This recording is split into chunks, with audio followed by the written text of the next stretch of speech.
एक ऐसा अलौकिक मंदिर जिसने टेका माथा उसे मिला राजयोग। हमारे हिंदुस्तान में यूं तो कई देवी देवताओं के मंदिर हैं, जिनमें से कुछ तो इतने अलौकिक, अकल्पनीय व चमत्कारिक रहस्यों से भरपूर हैं जो आज भी वैज्ञानिकों के लिए अनसुलझी पहेली बने हुए हैं। इन्हीं सब मंदिरों के बीच एक चमत्कारी देवी मंदिर झांसी के पास लगभग 29 किलोमीटर की दूरी पर मध्य प्रदेश के दतिया जिले में विराजमान है, जिन्हें राज सत्ता की देवी के रूप में भी जाना जाता है। जी हां, हम बात कर रहे हैं दतिया में विराजी मां पीतांबरा पीठ की, जहां बगलामुखी देवी के रूप में श्रद्धालु उनकी पूजा आराधना करते हैं। आपको बता दें कि मां पीतांबरा देवी शत्रुनाश की अधिष्ठात्री देवी होने के कारण राज सत्ता की कामना रखने वाले श्रद्धालु यहां आकर गुप्त पूजा अर्चना करते हैं। ऐसा कहा जाता है कि पीतांबरा मां के मंदिर में एक विशेष तरह के भक्त बहुत संख्या में आते हैं, जो राजनीतिक सत्ता का भोग अनुभव करना चाहते हैं। ऐसा विश्वास है कि यहां मन से मांगी हुई मुराद अवश्य पूरी होती है। यही कारण है कि पीतांबरा पीठ मंदिर में कई नामचीन राजनीतिक हस्तियां व अन्य विशिष्ट फिल्मी हस्तियों का आना जाना लगा रहता है। मान्यता है कि जब जब देश पर संकट गहराया, तब तब पीतांबरा माई ने उस संकट को अपनी शक्तियों से दूर किया है। यही वजह है कि पंडित जवाहरलाल नेहरू, इंदिरा गांधी और अटल बिहारी वाजपेयी के साथ साथ देश विदेश की तमाम बड़ी हस्तियां मां के दरबार में पहुंचकर उनका आशीर्वाद लेती रही हैं। मां पीतांबरा पीठ की शक्ति का अंदाजा ऐसे लगाया जा सकता है कि सन 1962 में चीन ने जब भारत पर हमला किया और दूसरे देशों ने सहयोग देने से मना कर दिया, उस समय तत्कालीन प्रधानमंत्री जवाहरलाल नेहरू को किसी ने दतिया के पीतांबरा पीठ में यज्ञ कराने की सलाह दी। उस समय पंडित नेहरू दतिया आए और देश की रक्षा के लिए पीतांबरा पीठ में 51 कुंडी महायज्ञ कराया। आपको बता दें कि इस यज्ञ में कई अफसरों और फौजियों ने आहुति डाली। 11वें दिन अंतिम आहुति डालते ही चीन ने बॉर्डर से अपनी सेनाएं वापस बुला ली। उस समय बनाई गई यज्ञशाला पीठ में आज भी देखी जा सकती है।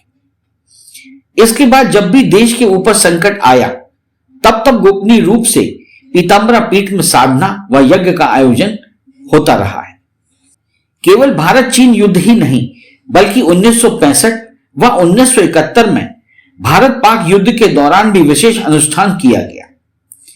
कारगिल युद्ध के समय भी अटल बिहारी वाजपेयी की ओर से पीठ में एक यज्ञ का आयोजन किया गया और आहुति के अंतिम दिन पाकिस्तान को पीछे हटना पड़ा। देश का ऐसा कोई विशिष्ट नेता नहीं जो पीतांबरा माई के दरबार में उनका आशीर्वाद लेने के लिए नहीं पहुंचा हो।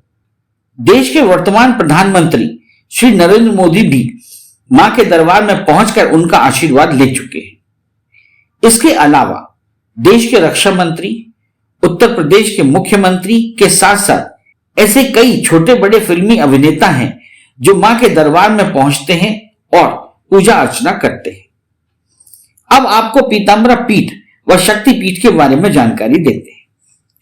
दतिया स्थित पीतांबरा पीठ देश के लोकप्रिय शक्ति पीठों में से एक है।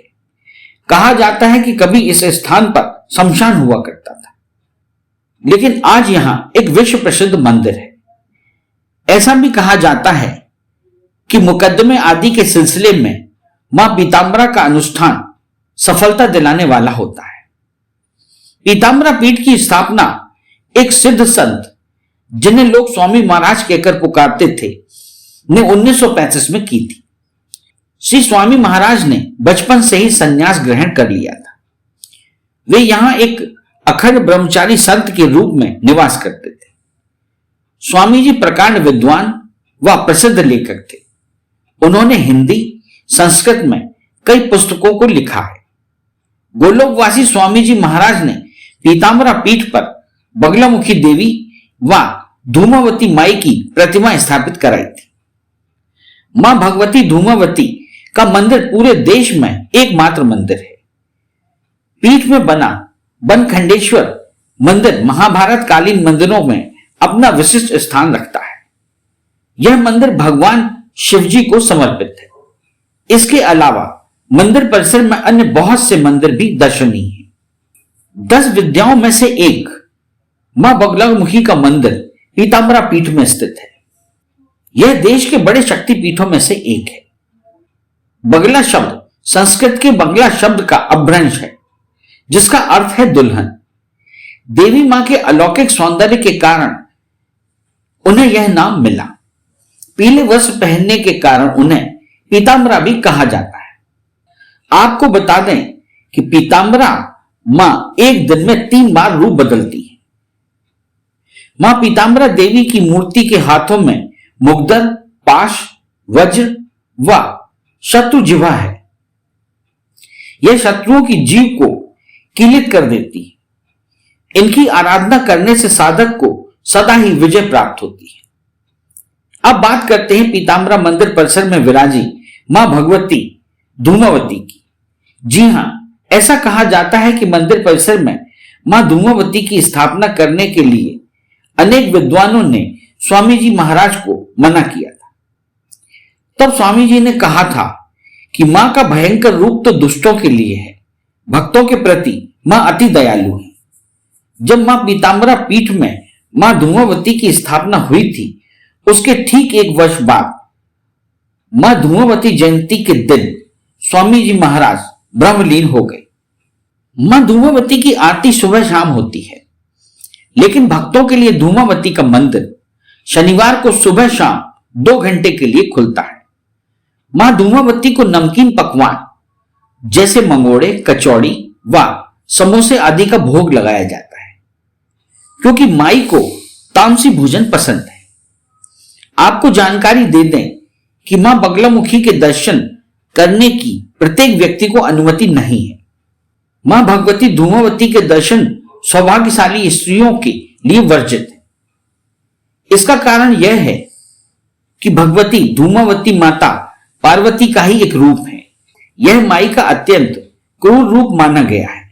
कहा जाता है कि एक बार माई को भूख लगी तो वे अपने पति यानी शिव जी को खा गई थी, जो कि धूम यानी धुएं के रूप में उनके मुख से निकले। इसलिए भगवती माई का नाम धूमावती पड़ा। श्रद्धालुओं का विश्वास है कि 8 शनिवार को माई धूमावती के दर्शन करने मात्र से सभी मनोकामनाएं पूर्ण होती हैं। पीताम्बरा पीठ का रखरखाव पीताम्बरा शक्तिपीठ ट्रस्ट द्वारा किया जाता है। मंदिर परिसर में एक संस्कृत पुस्तकालय भी है, जिसमें आश्रम के इतिहास, विभिन्न प्रकार की साधनाओं और तंत्रों की व्याख्या करने वाली पुस्तकें उपलब्ध हैं। मंदिर का ट्रस्ट संस्कृत भाषा का ज्ञान छोटे बच्चों में फैलाने का प्रयास करता है, जो कि निःशुल्क है। आश्रम में विगत कई वर्षों से संस्कृत वाद विवाद भी किया जाता है। आपको बता दें कि पीताम्बरा पीठ कैसे पहुंचा जा सकता है। दतिया स्थित शक्तिपीठ के लिए हवाई मार्ग से आने वाले यात्रियों के लिए निकटतम हवाई अड्डा ग्वालियर है, जो मंदिर से लगभग 75 किलोमीटर की दूरी पर स्थित है। दतिया का अपना रेलवे स्टेशन है, जिसकी मंदिर से दूरी लगभग 2 किलोमीटर है। दतिया से झांसी जंक्शन की दूरी लगभग 29 किलोमीटर है, जो कि देश के लगभग हर बड़े स्टेशन से जुड़ा हुआ है। अगर आप सड़क मार्ग से दतिया आना चाहते हैं तो यह झांसी, कानपुर, ग्वालियर, जयपुर, इंदौर आदि बड़े शहरों से सीधे यानी ट्रांसपोर्ट की सुविधा से जुड़ा हुआ है। यात्रियों के ठहरने के लिए दतिया में तमाम होटल, लॉज, गेस्ट हाउस और धर्मशालाएं भी उपलब्ध हैं। इस चैनल को लाइक और सब्सक्राइब करना ना भूलें। देखते रहिए बंजारा बीट्स।